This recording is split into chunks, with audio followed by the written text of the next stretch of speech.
E hoje vamos falar sobre um dos mais importantes filósofos da Grécia Antiga, chamado Sócrates. Sócrates inaugurou o período clássico da filosofia antiga por volta do quinto século antes de Cristo. Ele é considerado pai da ética, justamente porque, diferentemente dos filósofos anteriores, que se preocuparam em explicar a origem do universo, das coisas, o elemento originário de tudo, ele se preocupou em conhecer o próprio ser humano. O ponto de partida da filosofia de Sócrates foi: conhece-te a ti mesmo. Uma frase que estava escrita em grego no templo de Delfos, em Atenas, que ele tomou como base da sua filosofia. Sócrates também não escreveu absolutamente nada. Conhecemos alguma coisa de Sócrates através dos seus discípulos, sobretudo Platão, que escreveu os famosos diálogos, nos quais retrata as ideias de Sócrates, principalmente Fédon, que é uma das obras clássicas de Platão, na qual ele trata do próprio julgamento de Sócrates.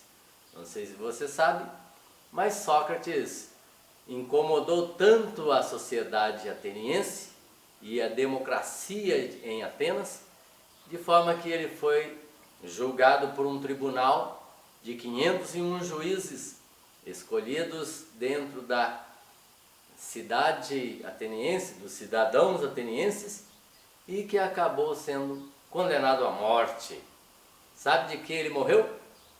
Tomando o veneno da cicuta. Na verdade, a sua sentença foi dada e ele mesmo a executou, bebendo o cálice de cicuta e filosofando com tranquilidade com os seus discípulos. Inclusive, ele não se esqueceu de perguntar ou pedir a um de seus discípulos, que ali estava próximo assistindo a sua cena de morte, que ele não se esquecesse de pagar um galo que ele estava devendo a Esculápio, referindo-se assim a um deus do panteão grego, o deus da medicina. De modo que, de alguma forma, ele queria dizer com essas palavras que a morte o livrava de um sofrimento, o sofrimento da existência. Acho que ele foi um pouco pessimista com relação à vida, você não acha isso? Mas o legado de Sócrates é muito grande. Ele inaugurou um novo método de filosofar, que é o método do diálogo. Em outras palavras, era o método da ironia, isso é, de fazer perguntas ao seu interlocutor, ao seu discípulo, colocando-o na parede, até o ponto de dali emergir novas ideias, novas respostas aos desafios que ele propunha filosoficamente. O termo maêutica entra aí. A sua mãe era uma parteira e o trabalho da parteira é ajudar a criança a vir à luz. Assim Sócrates entendia que o filósofo tem o papel de trazer à luz as novas ideias, através da pergunta, da interrogação, de modo que este novo método de Sócrates deu origem, então, a uma filosofia dialogal, que de certa forma permite ao interlocutor expressar os seus pensamentos, as suas ideias e, conjuntamente, construir um novo conhecimento.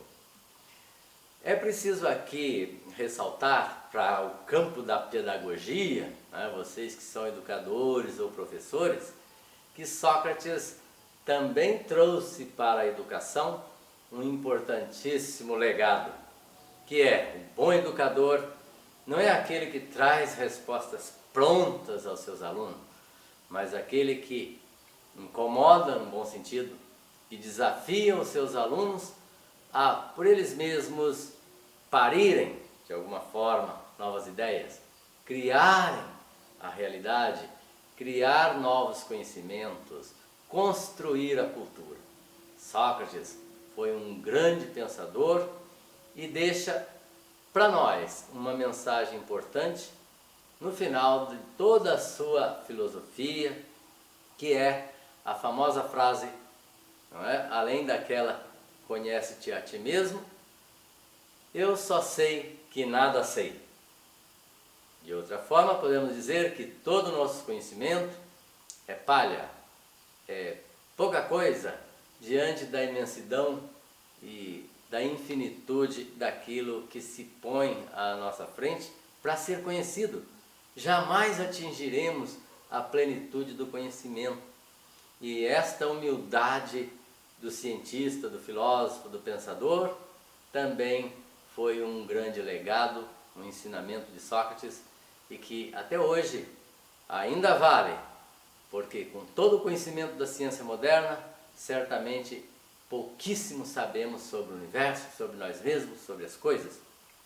E se traduzirmos no campo da própria democracia e da política, e vamos entender como Sócrates, como essa democracia brasileira é falha, é muitas vezes muito falsificada, muito manchada pela mentira, pela falsidade, pelos interesses escusos e, de certa maneira, pelo compadrio, não é? E também pelo corporativismo para fazer valer direitos de minorias das elites econômicas ou políticas. Você já pensou sobre isso?